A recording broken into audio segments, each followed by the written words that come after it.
Afshin Javed, but I have been called many, many things, you know, mostly because they can't pronounce my name, except this sister here from Germany. I think her funny accent helped her, you know.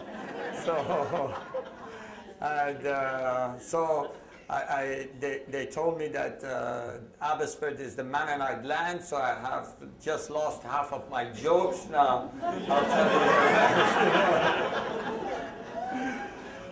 You know, I'm from Iran, so that everybody thinks we are terrorists, you know. And they don't trust us with airplanes, right? Terrorist, airplane, bad combination. And they remind me of this every time I travel somewhere, you know. It's funny, I can be in the middle of, 20 white people and they'll pick me, that way, you know. And so I always have had people cracking jokes on this, you know, and all the time, you know. Till I went to one of our friends, one of our church members' house. And actually, the grandfather is a good Mennonite man. And so he came and they had this housewarming thing going on. And my wife is helping out in the kitchen. She is taking a tray out of the oven. And the gentleman comes and says, "Oh, this one is a little different color, you know. Everybody else is Caucasians except me, you know." And came up to my wife and said, "Are you one of the boat people?" And my wife was a little surprised, you know. So she's a Chinese descent, and she's, "Excuse me? You know, perhaps Vietnamese or Taiwanese." And he said, "No, I'm Canadian." "Oh, I see. Your parents are the boat people."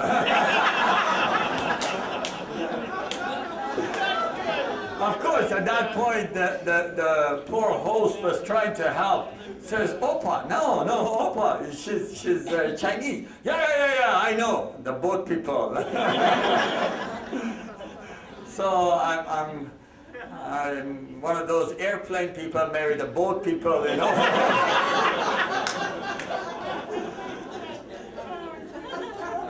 But the reality is, I always tell, you know, I'm an ex-terrorist that married an ex-communist, you know.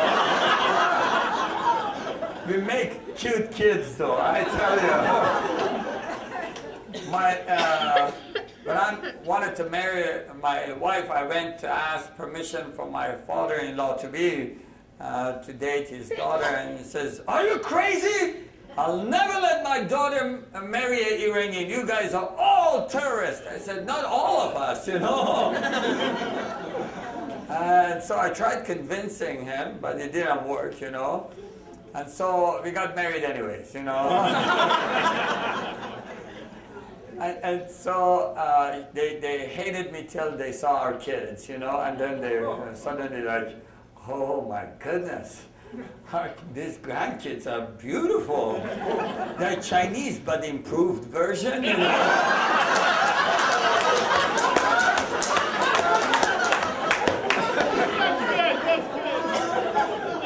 and please, for all of you Caucasians, don't repeat this. It would be racist. I can say that. I'm brown, okay? Being brown is not always fun, you know, like you guys can say a lot of things I cannot say. Like our brother got up and said, you know, "I'm an evangelist, an aggressive one, and I don't take prisoners." Imagine if I say it with a Middle Eastern accent, you know. They'll ship me to Guantanamo Bay without asking any questions. It's all about having the right color, I guess, you know. At immigration, I was just passing by, and the guy says, "Where were you born?" I said, "Iran, but I'm so sorry." He says, I said, I was young and foolish. I chose the wrong country to be born in. I assure you, I will never make that mistake again.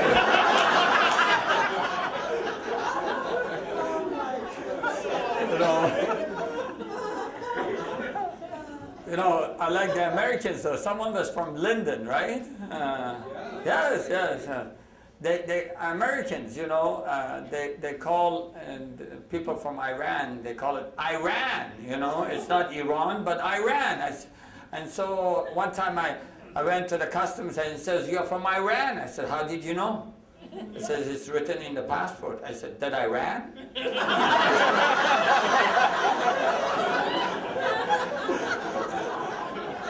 So, we got lots of Germans and Irish here. You know, Iranians and Irish are the same, you know.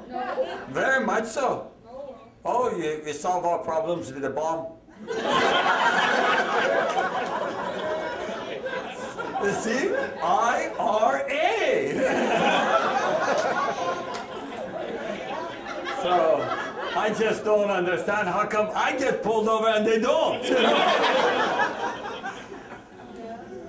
Well, it's wonderful to be here tonight with you guys. And so it's awesome to be a family, wherever we are from, you know.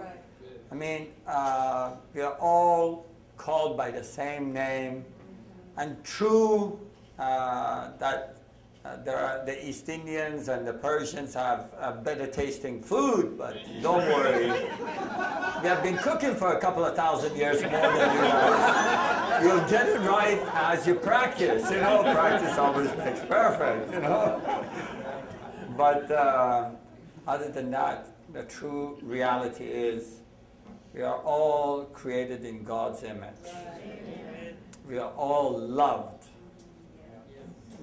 by the God that created all of us. Tonight I want to share with you my life story.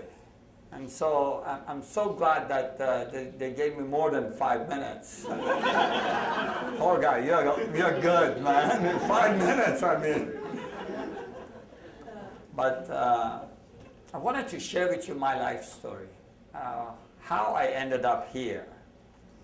And how I thought I'm coming out of Iran for one reason, and God had totally a different plan in mind. And in the journey of it, I want to challenge you with this, to think about my journey and ask this one question: what is God's plan and purpose for my life? Let's make something very clear. I believe there is a God that created everything. And so, I cannot prove that to you as physically I would like to. And it comes down to believing. Some believe there is no God, and some believe there is a God. I just think people that don't believe there is a God, they have greater faith, you know. I mean, it's amazing that you can believe there is no God, but all things are so perfect, you know. It takes more faith. And I'm a man of little faith, you know. I like to believe in things more realistically. So I believe that there is some perfect creator that has all knowledge and all power, and that's why everything is so perfect. They believe that there was a bang out of nothing and then everything became perfect, you know. I said, man, I wish I had that faith, you know. I don't. There is a God. And this perfect God created all of us. And He has a perfect plan for our life. I was born in the south of Iran, a small city called Abadan. My parents and grandparents and everybody else I knew worked in the oil industry. The city of Abadan is known for the oil company that is there. It's also known for all the good-looking guys, you know. They mass-produce good-looking guys, you know. You're counting yourself. And so my wife calls me a UPS package, you know.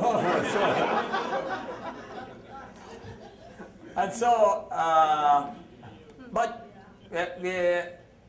we grew up in this southern city, it's very hot and humid, you know. And my father has got a small family. He's got 10 brothers and 8 sisters, you know. Of course, it's because my grandfather didn't believe in television, you know. That's how you end up with so many kids, you know. I tried cutting the cable in my house. It cost me more. Now I ended up with a kid, you know. That's how my wife is pregnant 4 times, you know.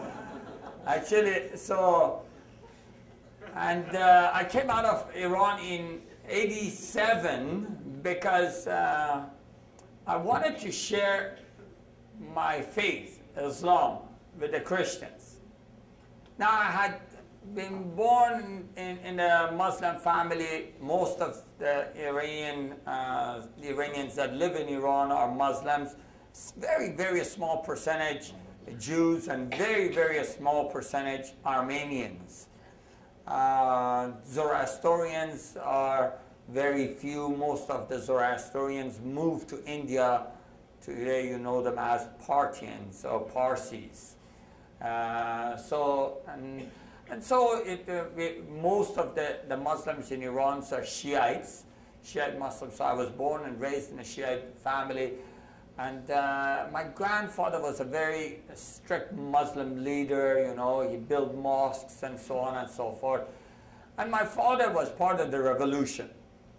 So I grew up with inspirations all around me, people that took their faith seriously, you know.